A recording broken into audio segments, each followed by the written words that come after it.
Well, hey there, YouTube. Welcome back to the channel. I'm Adam. Thanks for stopping by and hanging out for a little bit. So today we're going to have round 2 of the leaderboard challenge, and today we're going to do some four-wheel drive cars. So in the last one, if you haven't seen that, I'll pin it up here. And basically that one was the low-end cars, probably two of the cheapest buggy kits you can get from Tamiya, the Rising Fighter, and then the Grasshopper, the original. And, we ran those, posted the times up there, and currently we have 3 cars on the leaderboard. We have the pace car, which is the Arrma Granite, and I'll be taking that out today as well to, run it around for 10 or 12 laps before, just to kind of loosen the track up and give both of these an equal chance of, just trying to survive my kind of wonky driving. So what we'll do is we'll get the Granite out, run it, loosen up the track, and then we're just going to jump into one of these, run them for 10 laps, and then we'll jump over to the other one and run that for 10 laps. Then what we'll do is we will take those 10 laps, break them down, figure out the fastest lap, and as well the average of those 10 laps. And then once we get those, we'll post them up on the leaderboard. So far, the pace car is in the lead, but I'm hoping one of these two four-wheel drive cars can bump that down so the pace car isn't leading the back.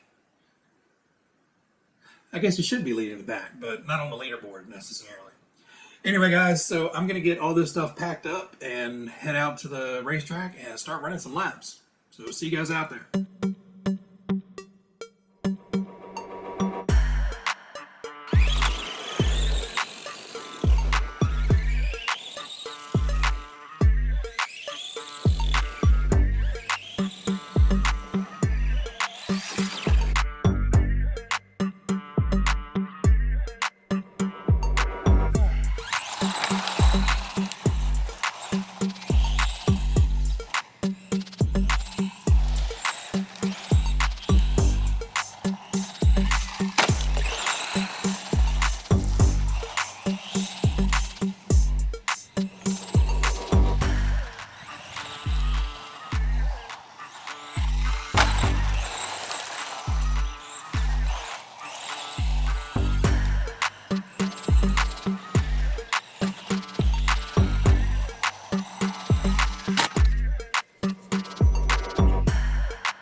Well, guys, we took him out to the track, and I have to say, I was a little bit surprised. You know, in my initial thoughts of driving, out in the grass, this guy rolls. Out in the grass, this guy has some issues, low ground clearance, and wants to take a country mile to turn. But get him out on the track, and they're a totally different set of rules. And this guy actually drove very consistent, very smooth. And once I was able to figure out, getting over the big jump, Elf Mountain, without overshooting it, to try to land that backside or just roll over the jump, this guy did really, really well and very consistent laps. Now, on the other hand, took this guy out, and I will be completely honest with you. What you saw in the video was actually 10 of the last, I think, probably 12, 15 laps.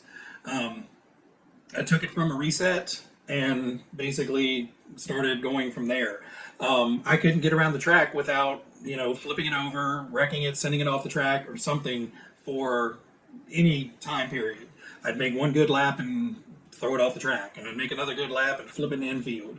I had a couple times where I would bump into something, and it was, for some reason, I don't know whether it's a speed control or the receiver in here. I'm assuming it's a speed control, because I run the same receivers in all my cars. I run them off the same radios, and I would bump into something and go to hit reverse and nothing, and I'd have to go back and forth and try to hit reverse 3 or 4 times. So I may need to recalibrate the ESC on this guy. So I did cut out those initial laps. So I actually had more practice on this. The laps you guys saw from this one was dead start, first 10 laps. This one I probably had, I would say overall about 10 or 12 overall laps. About half of those were wrecks or flipped over or something. But yeah, I think the low profile of this guy really holds it down, and it just slides around those corners and just holds its line. Also, with the tiny pyramid spikes on this one versus these big, fat, widely spaced cone spikes, are helping this one out tremendously and hurting this guy. I think just the high center of gravity on this one, I kept flipping it in the infield, and the taller, fewer spikes on this tire just did not want to grab on the dirt, and I was having problems with it spinning out, and that's not full throttle. I'd still be going around the corners trying to give it just a little bit of throttle to get the rear end around, and it would either slide straight up the track or it would spin out. So it was kind of a really fine line to get this one to go around those corners decently. But overall, I know what you guys are here for, so let's get the leaderboard out. So I did take the Granite out and run it beforehand. I didn't time those laps, but I did record them.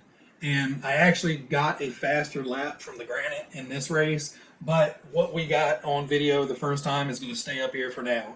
That Granite's going to go out there every time, and it's kind of unfair to keep changing the times. So the Granite's still saying at a 1080 fast lap. Now, the Thunder Dragon came in with an 11 flat fast lap.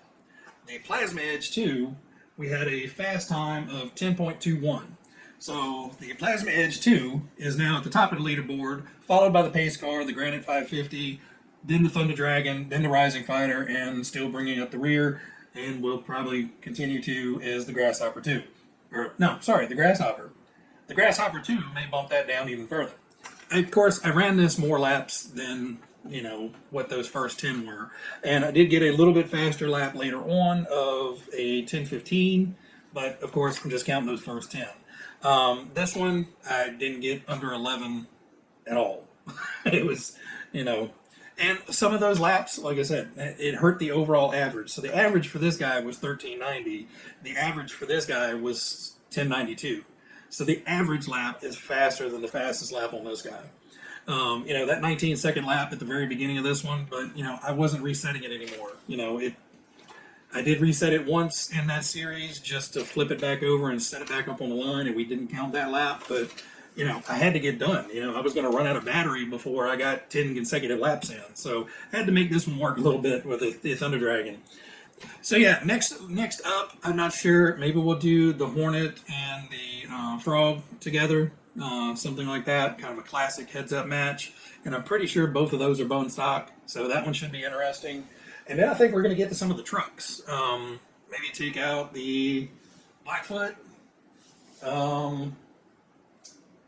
And maybe the Mud Blaster together. I don't know. We're just kind of trying to pair them up and get through them. And again, some of them aren't going out on the track. Sorry. I know Brad wants to see the RX Memorial out there, but it's not going to happen. Too hard to get replacement decals and stuff if I chew it up.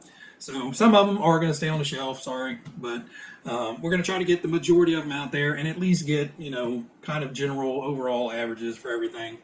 All right, guys, well, I hope you're enjoying these series. Drop me a comment down below. Let me know what you think. And everybody out there, you guys be happy, be healthy, be safe, and I will catch you guys on the next one. See ya.